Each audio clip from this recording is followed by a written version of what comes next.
Nouvelle plainte de déposer contre l'animateur, de nouveaux témoignages, des audios de Sébastien Coé.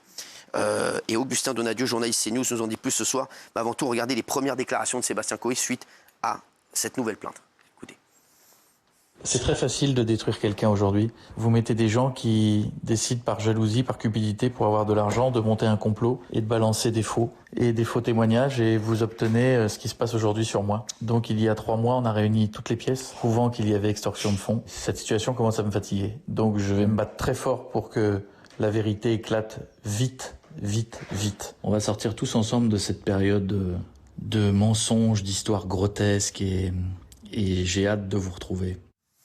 Alors, on a d'autres audios. Il y a une 5e plainte contre Sébastien Coé et Augustin Donadieu. Merci d'être là. Alors. Bonjour Cyril. Alors, dites-nous tout. Effectivement, une 5e plainte contre Sébastien Coé, une plainte déposée jeudi dernier par une personne âgée, une femme âgée de 45 ans. Alors, son nom d'emprunt, Morgane. Elle dénonce des faits qui se seraient passés à la fin des années 90, des faits qui, a priori, seraient prescrits. À cette date-là, elle était majeure. Il faut savoir que Coé a déjà été visé par 4 plaintes précédentes, dont Julie, que vous aviez reçue sur ce plateau.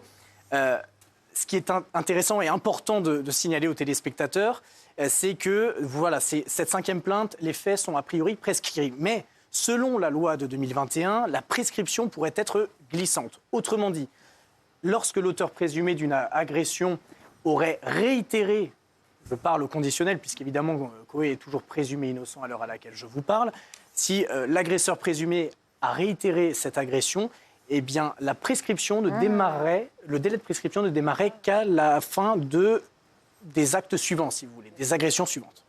Alors, vendredi après-midi, Sébastien Coé s'est exprimé sur Insta. Il a publié des audios sur son compte Insta. Il déclare que l'ensemble de ces accusations sont des mensonges et qu'il s'agit d'un complot, et déplore le non-respect de la présomption d'innocence. Écoutez.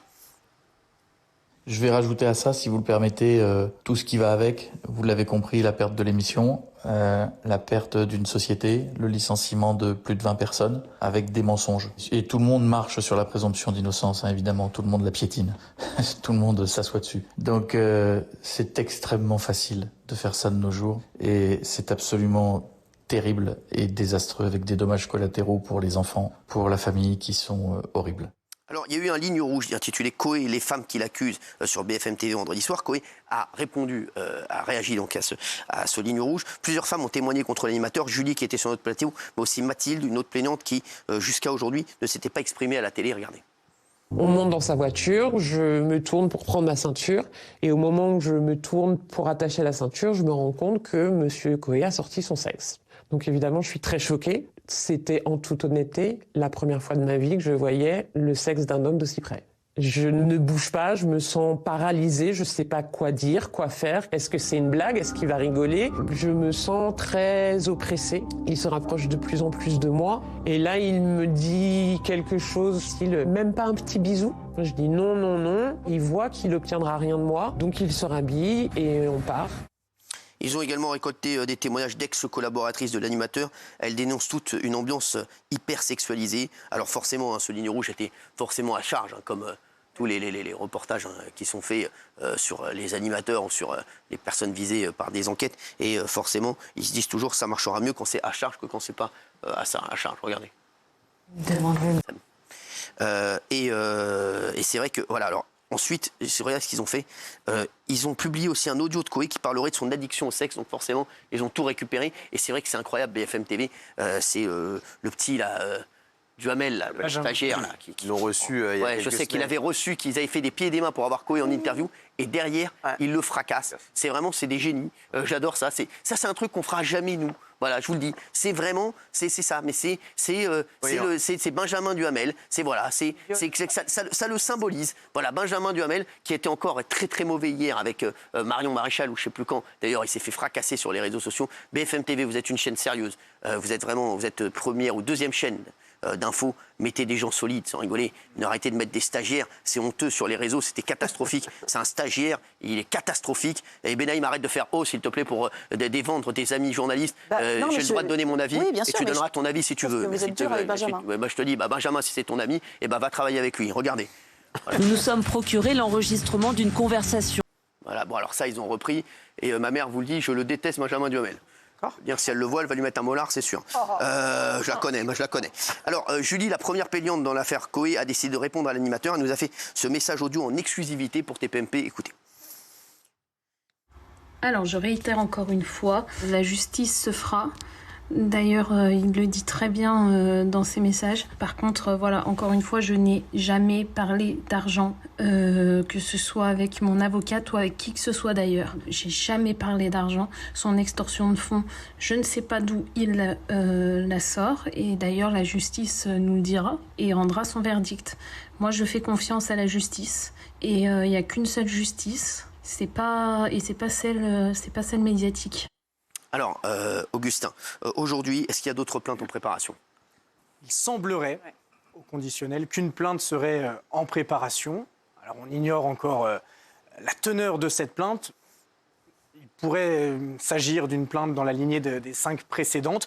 Précisons tout de même que Coé se dit évidemment innocent. Il a déposé plainte pour dénonciation calomnieuse, tentative d'extorsion de fonds en bande organisée et faux et usage de faux, notamment les discussions WhatsApp que vous aviez diffusées sur les réseaux sociaux par une plaignante.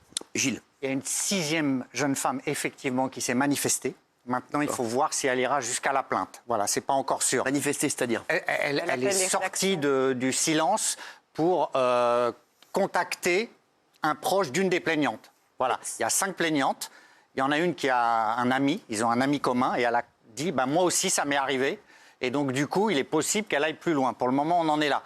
Alors Julie donc sera entendue le 19, la brigade des mineurs avance sur le dossier, et il faut voir si les audios qu'on a passés là de Coé peuvent intéresser éventuellement la brigade des mineurs. Et Coé, lui, parle de complot, de jalousie, il ne déroge pas de sa ligne de conduite. Complot, jalousie, rancœur, etc. Voilà. Et alors, ils ont aussi également rediffusé des images d'archives, dont une vidéo d'un déplacement professionnel de Coé et son équipe. Donc ils ont pris plein d'éléments contre Coé. Regardez. Tiens, Raymond qui a travaillé avec lui. C'est compliqué de passer cet extrait-là. Qu'est-ce que tu veux faire? Il fait une vanne, il a pris le micro, il met l'ambiance dans le car. Est-ce que Bruno va nous emmener aux putes? Et les mecs, même moi, j'aurais crié les putes, les putes. Même moi, dans le car, je l'aurais fait, je pense. Après, mineur, je pense pas que les gamines qui étaient dans le car, elles avaient 10 ans ou 6 ans. Je pense pas, je pense que c'était 16, 17 ans, je sais pas. J'étais pas là. J'étais pas là. Mais j'étais pas là. Mais c'est pas le même sujet. C'est pas du tout le même sujet. Mais là, je me dis que faire un truc comme ça, juste parce qu'il a pris le micro pour dire est-ce que Bruno, le chauffeur de car, va nous emmener aux putes, c'est vraiment aller chercher un truc qui est. C'est vraiment aller foutre la merde pour rien, en fait, ça. Alors ça, vous, c'est votre position. Il y a la position de Valérie Benaïm, la ça journaliste. Te choque pas? Ça la choque. Non, j'ai dit que la vidéo, là, pour le coup, elle ne voulait rien dire par rapport au sujet. Donc voilà. Il n'y avait pas Benjamin Duhamel dans le bus. Il a été entendu par la police, Sébastien Coé? Pas encore. D'ailleurs, il le dit. Il attend d'être entendu par la police. On sait que son téléphone a été saisi par les enquêteurs, avec à l'intérieur, dit-il, toutes les pièces qui prouveraient son innocence. Et il attend évidemment d'être entendu par les enquêteurs. Et pourquoi c'est aussi long? Ça. Alors, si les preuves sont irréfutables. Il y a une société derrière. Il avait une boîte derrière. Il y avait des gens. Il y avait des salaires. Il y avait des emplois. Tout à fait. Et d'ailleurs, une vingtaine de salariés ont été mis à la porte dans cette affaire.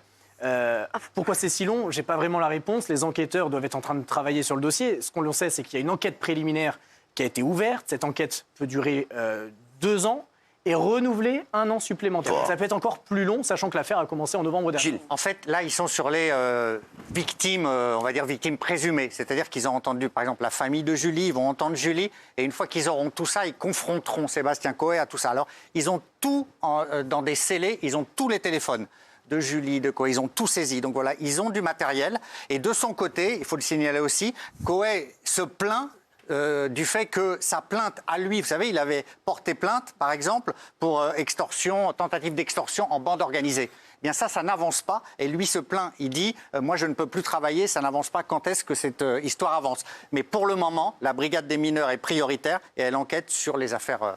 Il y a aussi des extraits, et ils ont pris les extraits avec Cécile de Minibus et Rocco Siffredi, qui fait énormément parler, donc forcément, ils l'ont mis aussi dans le documentaire, regardez. Sébastien, Qu'est-ce qu'il y a?